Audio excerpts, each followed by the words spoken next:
دنیا کی معروف شخصیات کو مختلف الزامات کی پاداش میں جیل کی اسیری کے دوران مختلف نوعیت کی بیماریوں کا سامنا رہا ہے، جن کی فہرست بہت طویل ہے۔ بھٹو کے بعد عمران کو بھی دانتوں کی تکلیف کا عرضہ لاحق، دونوں کا جیل میں ذاتی معالجین سے معائنہ کرانے کا مطالبہ کیا ہے۔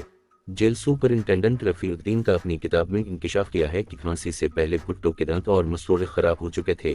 پاکستان کے حوالے سے سابق وزیر اعظم عمران خان جو توشخانہ کیس میں اڈیالہ جیل میں قید ہیں، اطلاعات کے مطابق وہ بھی دانتوں کی تکلیف کے عرضے میں مبتلا ہیں اور گزشتہ روز عدالت کے حکم پر جیل میں ان کی ذاتی معالج ڈینٹسٹ سمینہ نیازی نے ان کے دانتوں کا مکمل معائنہ کیا۔ اس موقع پر سرکاری ڈاکٹروں کی ٹیم وہاں موجود تھی۔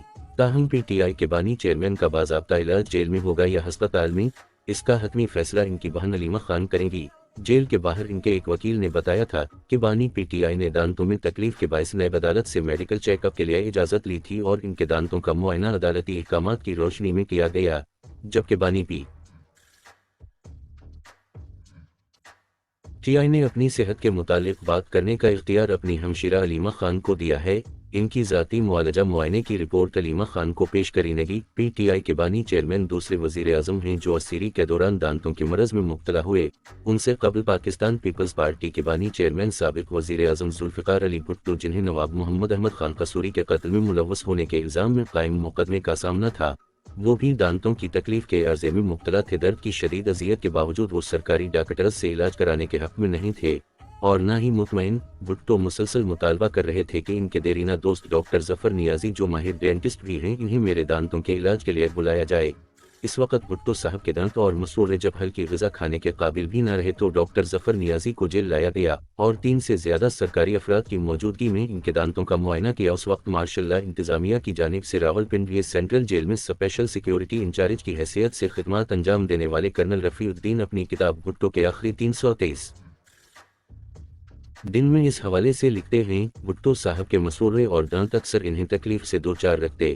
جب مسوڑے زیادہ سوج جاتے، خون رسنا شروع ہو جاتا تو وہ لسٹرین کے غرارے کرتے۔ اس مقصد کے لیے لسٹرین کی بوتلوں کا ذخیرہ ان کے پاس موجود ہوتا تھا۔ کرنل رفیع الدین کے مطابق پھانسی دیے جانے تک ان کے مسوڑے اور دانتوں کی حالت انتہائی ابتر ہو چکی تھی۔ سپریم کورٹ میں مارگلہ ہلز نیشنل پارک میں مینال ریسٹورنٹ لیز اور وائلڈ لائف بورڈ کی آئینی درخواستوں پر سماعت ہوئی۔ دوران کے سخت جملوں کا تبادلہ بھی ہوا۔ ایڈیشنل اٹارنی جنرل نے کہا کہ ایم اے او کا کہنا ہے کہ یہ ملٹری لینڈ ہے، جس پر چیف جسٹس قاضی فائز عیسیٰ نے کہا کہ کوئی ملٹری لینڈ نہیں ہوتی، اراضی حکومت پاکستان کی ہوتی ہے۔ مارگلہ ہلز نیشنل پارک میں مینال ریسٹورنٹ لیز اور وائلڈ لائف بورڈ کی آئینی درخواستوں پر سماعت چیف جسٹس قاضی فائز عیسیٰ کی سربراہی میں 3 رکنی بینچ نے کی۔ عدالت نے وفاقی حکومت کو نیشنل پارک کی 8600 ایکڑ اراضی کا اوریجنل ریکارڈ طلب کر لیا۔ سپریم کورٹ نے کہا کہ ملٹری اسٹیٹ آفس کا اعلیٰ افسر ذاتی حیثیت میں آئندہ سماعت پر پیش ہو۔ ونال ریسٹورنٹ کی جانب سے وکیل سلمان اکرم راجہ عدالت میں پیش ہوئے۔ چیف جسٹس پاکستان نے استفسار کیا کہ یہ آر بی ایف کیا ادارہ ہے۔ سلمان اکرم راجہ نے کہا کہ پاکستان آرمی کا پروجیکٹ ہے جو فارمز اور ڈیفنس ڈویژن سے متعلق ہے۔ چیف جسٹس پاکستان نے کہا کہ کیا آئین کے تحت یہ درست بات ہے، کیا کل کو انفینٹری بریگیڈ اس طرح کی درخواست داخل کر سکتی ہے؟ وکیل سلمان اکرم راجہ نے کہا کہ ان کا کہنا ہے کہ اس حوالے سے دیوانی مقدمہ ماتحت عدالت میں زیر سماعت ہے۔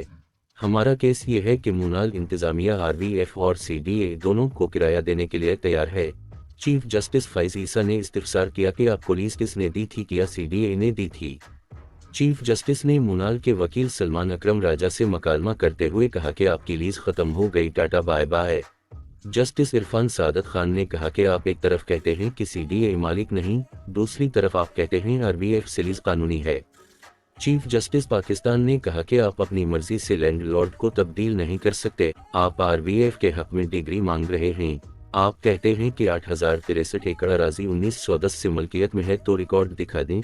ایسے کاغذ کے ٹکڑے پر انحصار کر رہے ہیں جس پر کسی کے دستخط بھی نہیں۔ نومبر 2016 میں گراس فارم واپس کیا گیا۔ اگر سی ڈیلی الاؤنس متاثر ہوتا تو اسے چیلنج کرتا۔ آپ یہ کہہ رہے ہیں کہ مارگلہ نیشنل پارک کو گراس فارم میں منتقل کر دیا۔ جسٹس عرفان سعادت خان نے کہا کہ کیا یہ سی ڈی اے سے آرمی نے ٹیک اوور کر لیا ہے؟ سلمان اکرم راجہ نے کہا کہ جنرل باجوہ اس وقت آرمی چیف تھے۔ چیف جسٹس پاکستان نے کہا کہ آپ کہتے ہیں تو نوٹس دے کر انہیں بلا لیتے ہیں۔ مونال کے وکیل نے کہا کہ میں تو ایسا نہیں کہوں گا۔ چیف جسٹس پاکستان نے کہا کہ سی ڈی اے پر تھوڑا پریشر ڈالیں تو یہ چیف جسٹس کو اراضی کا مالک بنا دیں گے۔